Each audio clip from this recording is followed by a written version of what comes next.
चाहता हूं, इसलिए मैं 2006 से तेजा जी महाराज के बगैर हमारा कोई कार्यक्रम दीप प्रज्वलित और ये जो वंदना है इसके बगैर हमारा कहीं पर भी कार्यक्रम नहीं होता। मैं मोबाइल के अंदर सेव रखता हूँ तेजा जी की वंदना।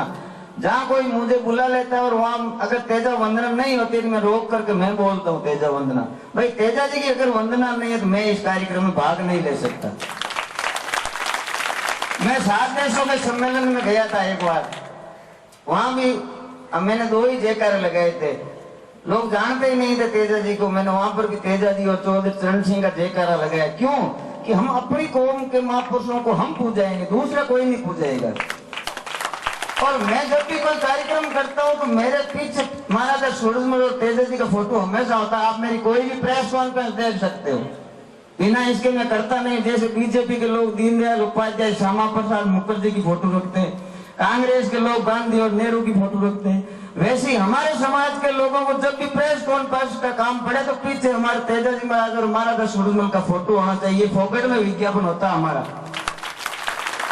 आपको पता है ओबामा जब मुंबई के अंदर उतरा था तो छगन भुजबल ने एक किताब भेंट की थी ज्योतिबा फुले की। अब जो वो किताब ओबामा को भेंट की थी, अगर उसका 500 करोड़ रुपया अगर विज्ञापन दे तो क्या वो पूरे संसार में फेमस हो सकती थी? नहीं हो सकती थी। लेकिन उन्होंने ट्रिक अपनाई। उन्होंने उतरते ही हवाई अड्डे पर ज्योतिबा फुले की किताब भेंट की और वो सुर्खियों में आ गई। हमें इस बात का पूरा ध्यान रखना है कि हम जो भी काम करें, एक कदम भी रखें तो ये इस बात का ध्यान रखना मेरे समाज को क्या लाभ और क्या हानि है। और आपने जिस दिन ये सोच लिया उस दिन राजस्थान में इस देश के अंदर जाट राज करेगा। आप जो भी कदम उठाते हो दूसरों के लिए उठाते हो, आप जो भी मेहनत करते हो दूसरों के लिए करते हो, आपके लिए क्या करते हो? हम संख्या में कितने संख्या में यहाँ राजस्थान में जयकारा लगाने में भीड़ जुटाने में राजस्थान में सबसे बहादुर कौम है जाट। सभी पार्टियां जाटों की वजह से पड़ती है। अगर जाटों ने तय कर लिया ना एक ही राजनीतिक पार्टी में शामिल नहीं हो, एक ही राजनीतिक रैली सफल नहीं हो सकती। और मजे कौन ले रहे हैं? क्यों?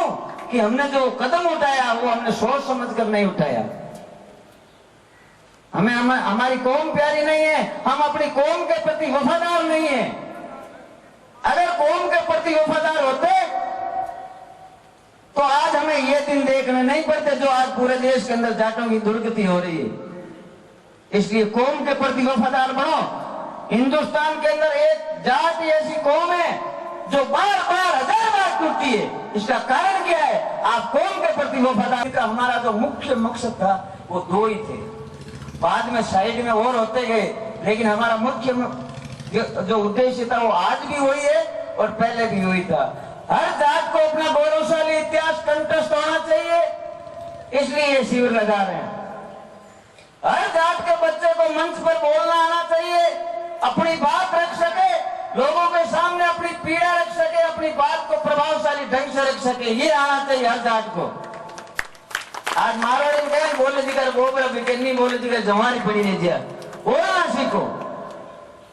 आज भारत की राजनीति के अंदर 25% लोग ऐसे हैं जो राष्ट्रीय और राज्य की राजनीति में छाए हुए हैं क्योंकि उन्हें बोलना आता है। अगर उनका राजनीतिक आधार देखा जाए तो उनकी घर की लुगाई वोट देने को राजी नहीं है उनके कहने से, लेकिन क्योंकि उनको बोलना आता है। आज पार्टियों के प्रवक्ता क्या करते हैं? वो कौन सा जनाधार है उनके पास, लेकिन छाए रहते हैं प्रवक्ता, वो बोलना आता है उन्हें। तो बोलना सीखो, जाटों का इतिहास जानो और बोलना सीखो। ये 2 चीज जिस दिन आपको आ गई उस दिन आप कामयाब हो जाओगे। बिना मतलब के लफड़ों में पढ़ करके समय और धन बर्बाद नहीं करें। ये तो आप बच्चों से नहीं, मैं तो आप जो बुजुर्ग बैठे उनसे भी कहता हूँ, धर्म के नाम पर होने वाली लूट को बंद करें। धर्म नाम की बीमारी से आप छुटकारा पाए। जाट धर्म हमारा है, शिव के हम उपासक है और तेजा जी महाराज हमारा आराध्य देव। इससे ज्यादा में कहीं जाने की जरूरत नहीं है। धर्म का बाजारीकरण हो गया, जो धर्म हमारा था उसका बाजारीकरण हो गया। आज धनतेरस के नाम पर कितनी भारी लूट हो रही है, करवा चौथ के नाम पर कितना बाजारीकरण हुआ है, ऊप छठ के नाम पर कितना बाजारीकरण हुआ है, राखी के नाम पर कितना बाजारीकरण हुआ है। सोने की राखी लाती है बहन, सोने की राखी से पर तो यह प्रेम बढ़ जाता है क्या?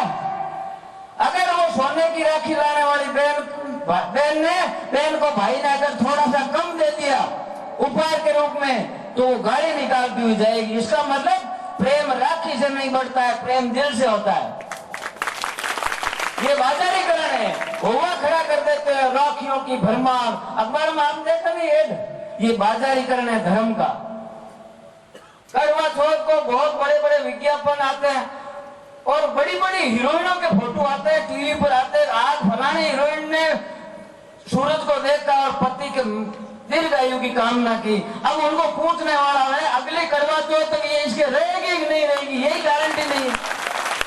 और हमारे किसी भी माताएं बहनें जो पुरानी, उन्होंने कभी करवा चौथ की नहीं, लेकिन हमारा तो 7 पीढ़ी का रिश्ता है। हम जो शादी का बंधन मानते हैं, हम 7 पीढ़ी का मानते हैं, वो हमारा बंधन है। ये करवा चौथ से थोड़ी रहते हैं। ये ज्यादा करवा चौथ तो शहरों में पूछते हैं, ज्यादा तलाक शहरों में होते हैं, फिर करवा चौथ का क्या मतलब हुआ? इसलिए ये धनतेरस आती है। धनतेरस को 15 दिन पहले अखबारों में वो आने लग जाता है, इस बार 500 करोड़ के व्यापार की उम्मीद। और मतलब इतने हाईलाइट करते हैं उनको कि जैसे पूरा मार्केट। और गांव में तो इसे आदमियों की तो छोड़ो, वास्तव में घर में जो औरतें हैं ना, वो पति को टिकना ही नहीं देती है। नहीं, धनतेरस तो लाना ही लाना। अब बाजारों में भीड़ पड़ती, न तो आपको भाव देखने की टाइम, न आपको सामान देखने की टाइम। ले जाओ फटाफट पैसे ले जाओ। अब वो रिडक्शन का माल है कि क्या है कि ये मतलब कुछ पता नहीं। और धनतेरस क्या बढ़िया कि नहीं है? क्या बढ़िया? धनतेरस को कभी सामान नहीं खरीदता, उसको पता है धनतेरस को कंडम माल बिकता है। बढ़िया कभी नहीं खरीदता धनतेरस का माल।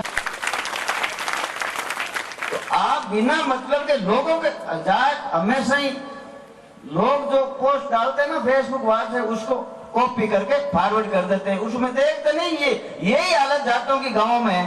कोई कह दिया उसकी बात मानने को तैयार है, बाकी वो उस पर गुनाह भाग नहीं करते। एक पोस्ट आई थी कि अनपढ़ जो प्रधानमंत्री है, मानना तो चौधरी चरण सिंह पापुराम भाई साहब ने कहा, और वो आगे से आगे डांट फॉरवर्ड कर रहे हैं। अब उनको पता नहीं चौधरी चरण सिंह जितना तो कोई प्रधानमंत्री पढ़े लिखे ही नहीं था। LLB थे, अर्थशास्त्री थे, बहुत बड़े विद्वान थे। अब उनको लोग अनपढ़ बता रहे हैं और अपने जात बंधु उसको फटाफट आगे फॉरवर्ड कर रहे हैं। तो ये आप सोचे समझे बगैर किसी भी बात को आगे फॉरवर्ड नहीं करना चाहिए। कोई भी आयोजन हो, चाहे धर्म का हो, चाहे सामाजिक हो, चाहे कोई भी हो। एक ये आजकल मैं इन बच्चों से निवेदन करना चाहता हूँ जो शिविर में आए हुए हैं, ये क्रिकेट नाम की बीमारी से मर जाओगा। इस देश के अंदर 3 ही लोगों ने हमारा शोषण किया है, जिसमें सबसे बड़ा है धर्म, दूसरे नाम पर क्रिकेट और तीसरे नाम पर राजनेता। तो क्रिकेट से आप बच सकते हो ना, बाकी तो हम बच नहीं सकते।